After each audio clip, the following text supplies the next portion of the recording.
Assalamualaikum warahmatullahi wabarakatuh. Perkenalkan saya Yuliani Wahdini dengan NIM 180420066. Di sini saya akan melakukan sebuah presentasi publik mengenai kebijakan pemerintah tentang impor garam dengan dosen pengampu Ibu Dr. Lince Magriasti SIP MSI pada mata kuliah Komunikasi dan Advokasi Kebijakan. Baiklah, di sini sebelum saya membahas tentang kebijakan pemerintah terkait impor garam, di sini saya akan terlebih dahulu membahas tentang apa itu kebijakan publik. Kebijakan publik menurut Gerstone pada tahun 1992 merupakan upaya yang dilakukan oleh pejabat pemerintah pada setiap tingkatan pemerintahan untuk memecahkan masalah publik. Menurut Day pada tahun 1987 bahwa kebijakan publik merupakan kegiatan pemerintah yang harus diikuti masyarakat, baik pemerintah melakukan sebuah kegiatan atau tindakan maupun tidak melakukannya sama sekali. Dan di sini kebijakan publik tersebut memiliki beberapa karakteristik. Yang pertama yaitu kebijakan pemerintah adalah suatu tindakan pemerintah yang bertujuan menciptakan kesejahteraan masyarakat. Yang kedua, kebijakan dibuat melalui tahap-tahap sistematis sehingga semua variabel pokok dari semua permasalahan yang akan dipecahkan tercakup. Yang ketiga, kebijakan harus dapat dilaksanakan oleh unit organisasi pelaksana. Dan yang keempat, kebijakan perlu dievaluasi sehingga diketahui berhasil atau tidaknya di dalam menyelesaikan masalah. Jadi sebuah kebijakan tersebut harus dievaluasi sehingga dapat diketahui sebuah kebijakan tersebut berhasilkah dalam pengimplementasiannya. Jika di dalam sebuah kebijakan tersebut terdapat permasalahan, maka akan dengan cepat diketahui bagaimana solusi untuk mengatasinya sehingga resiko yang dihasilkan tidak menjadi lebih besar lagi. Pemerintah melalui rapat Kementerian Koordinator Bidang Perekonomian memutuskan untuk melakukan impor garam sebanyak 3,7 ton. Angka impor garam ini mengalami kenaikan dibandingkan tahun 2020 yang tercatat sebanyak 2,7 juta ton.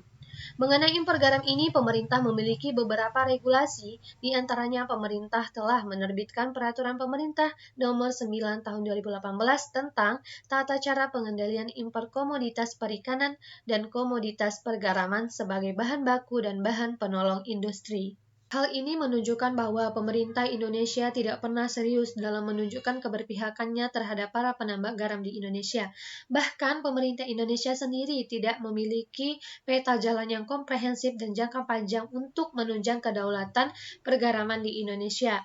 Dengan dilakukannya impor garam setiap tahunnya menunjukkan bahwa pemerintah Indonesia lebih menunjukkan keberpihakannya terhadap para importir, baik itu dari Australia, India, ataupun Cina. Kementerian Perdagangan Indonesia beralasan bahwa dilakukannya impor garam ini setiap tahunnya beralasan bahwa terkait dengan kuantitas dan kualitas dari hasil produksi garam yang dihasilkan.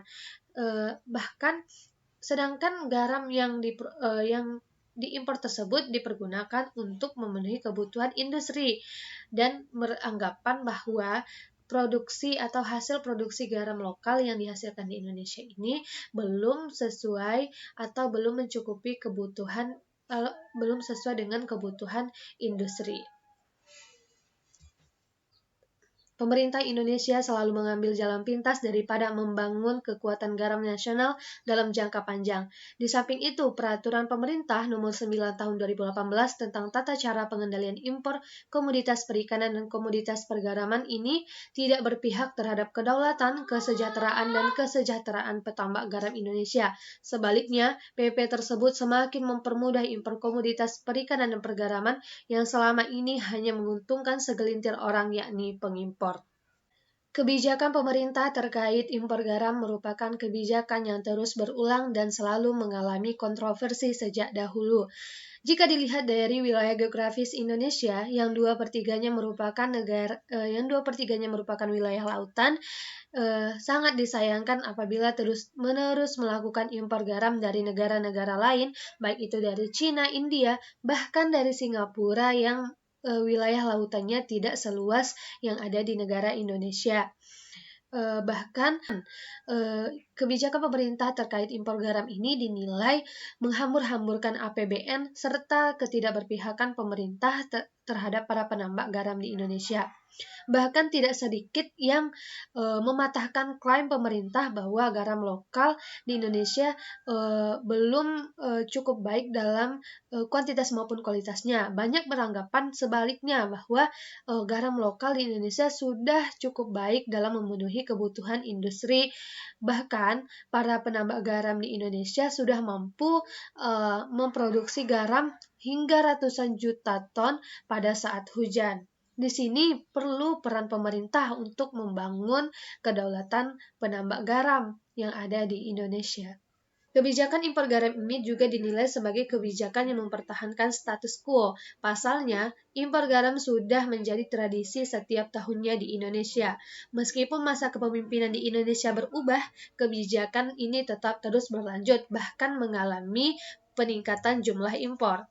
Pada masa lalu, kebijakan ini merupakan kebijakan yang rasional karena melihat kondisi produksi Indonesia saat itu yang rendah sehingga tidak mencukupi kebutuhan industri. Tetapi pada saat ini, kebijakan ini menjadi kebijakan yang cukup irasional dan cenderung hanya kebijakan yang mempertahankan status quo. Pada saat ini, petani garam berdalih bahwa produksi garam yang dihasilkannya meningkat dengan kualitas yang cukup baik, namun kebijakan impor garam tetap dilanjutkan bahkan mengalami peningkatan. Pada tahun 2021 yaitu 3,7 ton dari 2,7 ton pada tahun 2020. Jadi di sini adalah seharusnya pemerintah kembali melihat kebijakan-kebijakan ataupun alternatif-alternatif lain yang dapat dilakukan ketimbang melakukan impor garam. Beberapa di antaranya misalkan seperti memaksimalkan sumber daya alam laut yang dimiliki oleh Indonesia melalui pemberdayaan petani garam untuk mampu menghasilkan garam yang berkualitas dan mampu memenuhi kebutuhan industri.